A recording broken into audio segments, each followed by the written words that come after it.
What is up, people? How's it going? Hey guys, Harsh here and welcome back to Technolobe. In the world of Redmi Note 9 Pro Max, Realme 6 Pro, Poco X2 or Redmi K30, Realme X2, Realme 6i, etc., Motorola went ahead and launched the Moto One Fusion Plus. The unique naming aside, this is a very big comeback for Motorola in the very price sensitive and very competitive budget smartphone segment, especially over here in India. Now, is the Moto One Fusion Plus any good? Should you buy it? Well, let's find out answers to these questions, and I'm going to give you my full review of the Moto One Fusion Plus. I have been using this phone for almost about a month and I have gathered all my thoughts. So let's get started.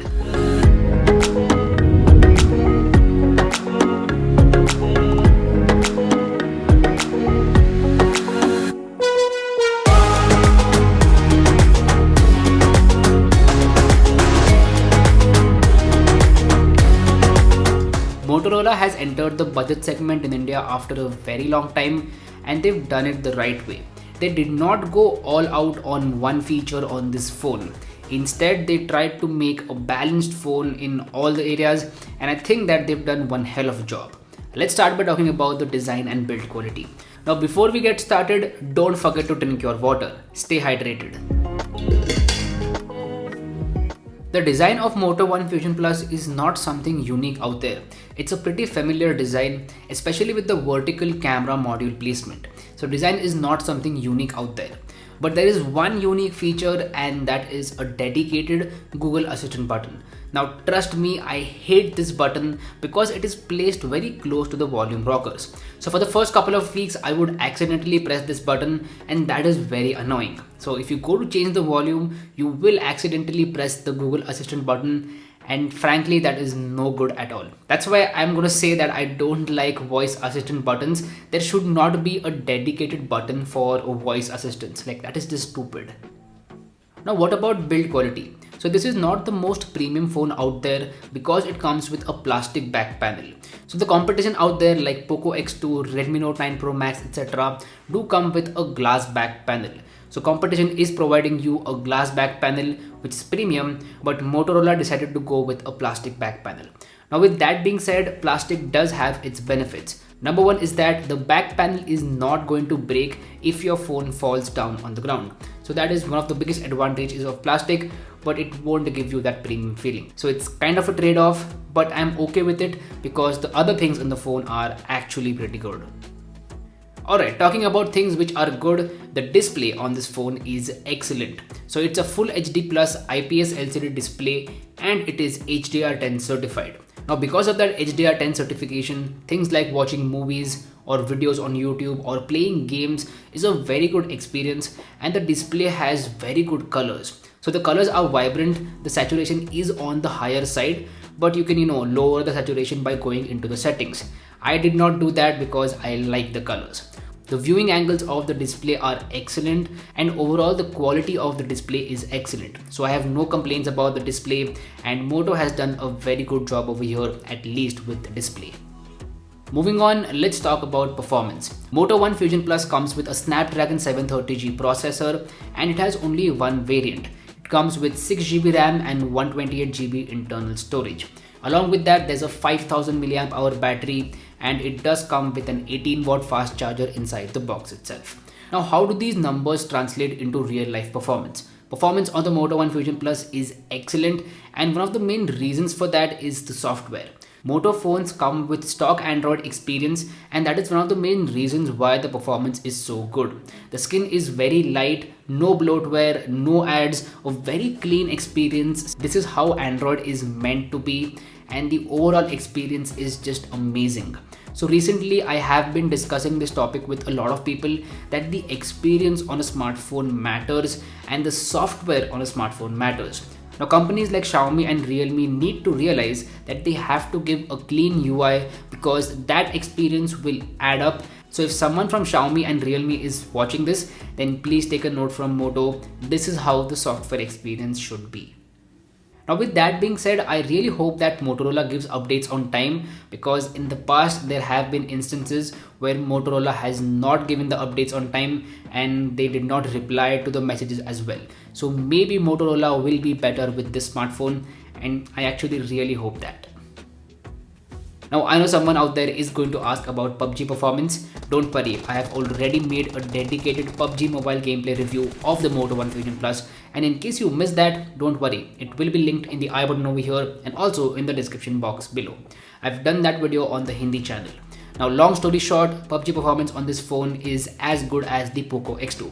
It is not worse, it is not better, it is as good as the Poco X2 and also Realme 6 Pro.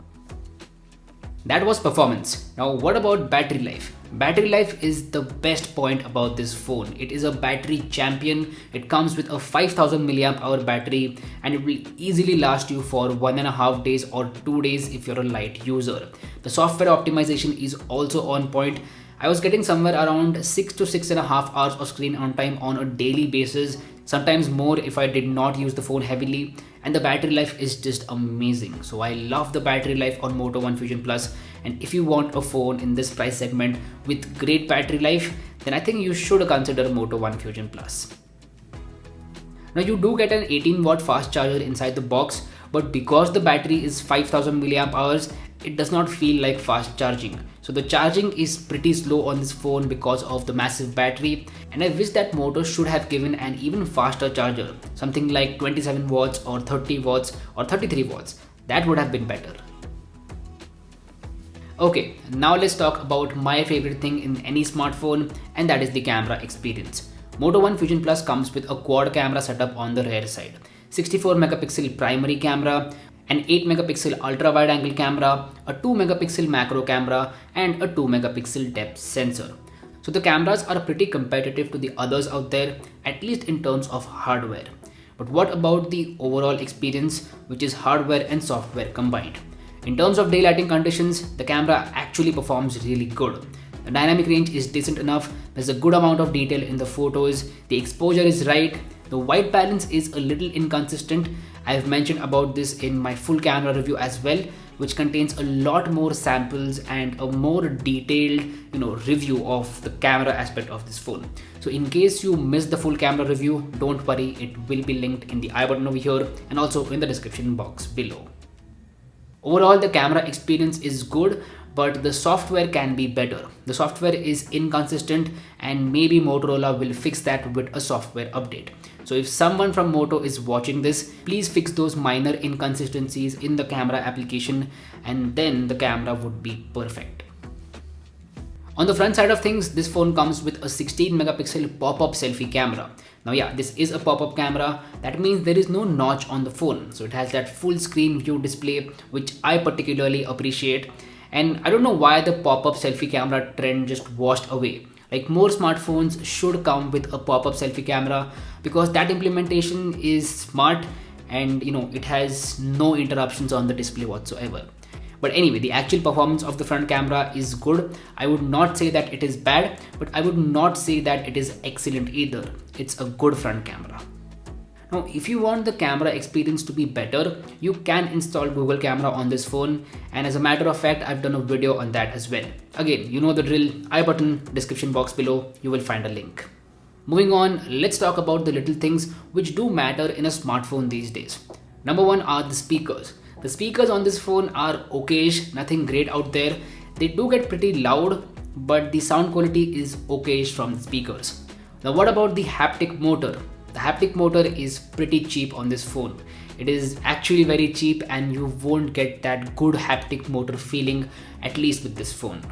Now there have been some issues with the Moto One Fusion Plus, especially with Airtel 4G VoLTE. Some people say that it is not working. Now I do have an Airtel connection, but that is an eSIM in my iPhone, so I could not test that on my Moto One Fusion Plus. But I did test it on Jio and Jio is working fine for me. So Airtel VoLTE issues are present, and if you use an Airtel SIM and are planning to buy this phone, then please do read about those issues. Overall, for the price of rupees 17,500, yes, the price has been increased by 500. The Moto One Fusion Plus is a solid package. It's a very good phone for a comeback for Motorola in the budget segment in India. I am very excited to see what they bring next to India, and for this comeback, I'm going to say they did a very good job. If I had to give a rating to this phone, I would give it 8.5 out of 10, and that is a pretty solid rating. If you want a clean software experience with good hardware as well, then Moto One Fusion Plus is for you. It's a great phone, and I would definitely recommend it for people who are looking for that stock Android experience with good hardware as well.